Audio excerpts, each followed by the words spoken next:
I have. I'm sure you may have even rubbed elbows with Vivek at one time or another.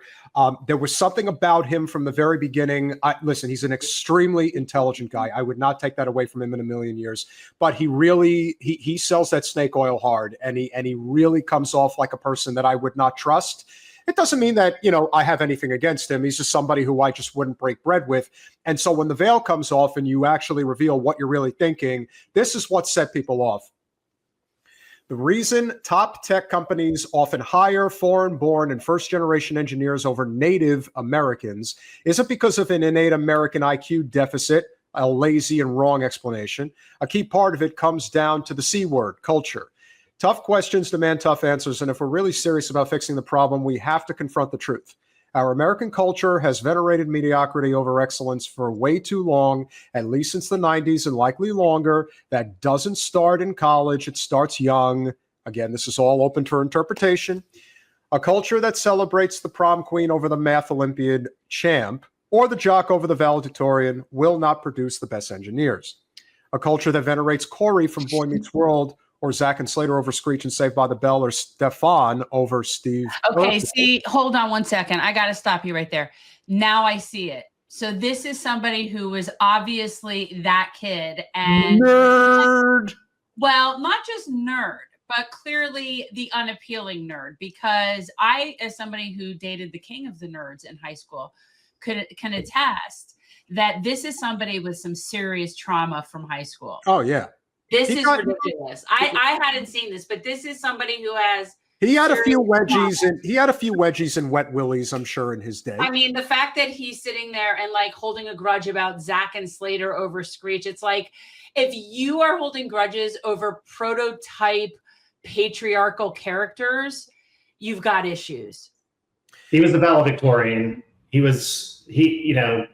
See, but here's the thing. I dated the valedictorian. He went to Harvard. He is brilliant. I know these people. I really do. Yeah. And this guy is particularly insecure for whatever reason. Well, he does wear shoes that are 2 sizes too big. He does? He does. Wow. Ouch. I mean, Vivek, I think he this is what I mean. Like he did not need to send this out. Like there's more important things that we need to be focusing on than H-1Bs. There's less than 100,000 H-1Bs coming into the country. There's more important things that we need to be talking about right now, like our debt. Like if he really wants a good 90s reference, this is almost like referring back to Happy Gilmore with Chris McDonald's Shooter McGavin character. He's like, geez, people, go back to your shanties. Like he's like the smart people are in charge now. Right. We know what's been. And again, this was always the thing, as why do people hate liberals, especially the upper class liberals? Because they always project that they are smarter than you are. They know what's best for you. Shut up and listen to the adults that are in the room. Well, this is exactly what Vivek is doing. He's basically saying, we don't have use for you blue collar, 9-to-5 hard hat wearing Americans. We smart people, we're the ones who know what's best for everybody. Shh, the grown-ups are talking now. Yeah, he's basically saying the American culture has been shit since the 90s. He's not wrong, but it comes off extremely condescending. I don't disagree with his premise, but his rant indicates somebody who's got some psychological trauma. Yeah. But his premise is true. Our culture, how we raise people, how our children are raised, a lot of that is very screwed up and has bred generation of drones. As you were just saying about going back to the Philippines, and that, and I was just talking about this with my son. Every other country, their students are learning multiple languages from the get-go. Most countries don't teach children to a test to be little drones in little cogs in a machine. Right. So it's just, we're definitely still in this like very industrialist mindset, and our education is really not good. I agree. Like I am not, it's not good at all here. Let's continue.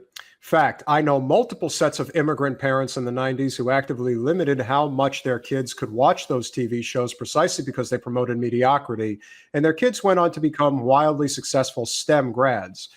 More movies like Whiplash, fewer reruns of Friends, more math tutoring, fewer sleepovers, more weekend science competitions, fewer Saturday morning cartoons, more books, less TV, more creating, less chilling, more extracurriculars, less hanging out at the mall. So basically wants to suck the life out of anything that could be fun altogether. Most normal American parents look skeptically at those kinds of parents. More normal American kids view those kinds of kids with scorn. If you grow up aspiring to normalcy, normalcy is what you will achieve. That there is truth in that last line. I will grant him that.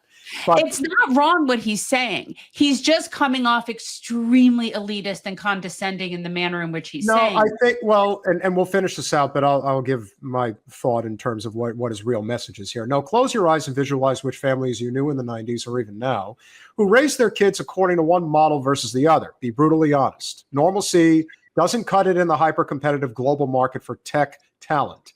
And if we pretend like it does, we'll have our asses handed to us by China. Well, we're long past that.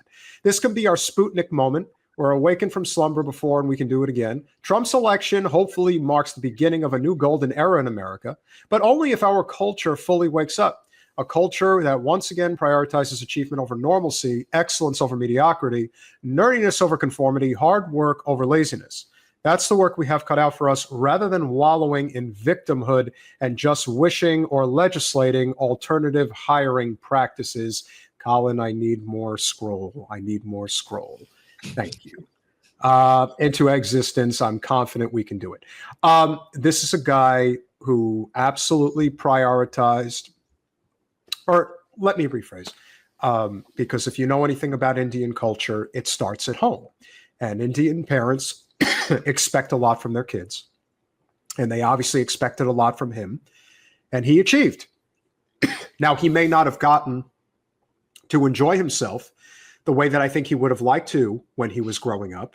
And that's certainly understandable. But that doesn't mean that you have to take it out on everybody else and say, well, you know, you shouldn't enjoy anything. No, I think that there is a balance. There is a time to have fun, and there is a time to be serious. What is the balance? It's probably about 70-30. 70% be serious, 30% have fun. But that's a decent balance, and then you can achieve a lot of great things, but still not miss out on a lot of the fun things in life. You know, I decided when I was in college at Rutgers University that is that where you went? You went to Rutgers? So I worked full-time in a restaurant. And I made good money. You know, I remember when they said on an average shift, you'll be able to make $100 and you should be happy with that. I was making $200. So I knew what I was doing and the grind was good. But you know what I didn't like? I didn't like that I missed most of the Rutgers football games. That was something that I didn't like having to miss. But I also understood that I had to pay for my room and board. And so I understood that there was a price to pay in order to achieve what I wanted to achieve. You have to find that balance. So I do understand in a roundabout way what Vivek is saying, but there is an undertone of kind of resentment to his upbringing, and at the same time, not recognizing that even going back to the 90s, this country is nothing like it was then. It's not. There is a huge difference, and the entire corporate takeover of our infrastructure in this country is very real. And I blame Clinton for a lot of it. I blame Bush for a lot of it. And I do blame Obama for a lot of it. And that's how you end up with Donald Trump.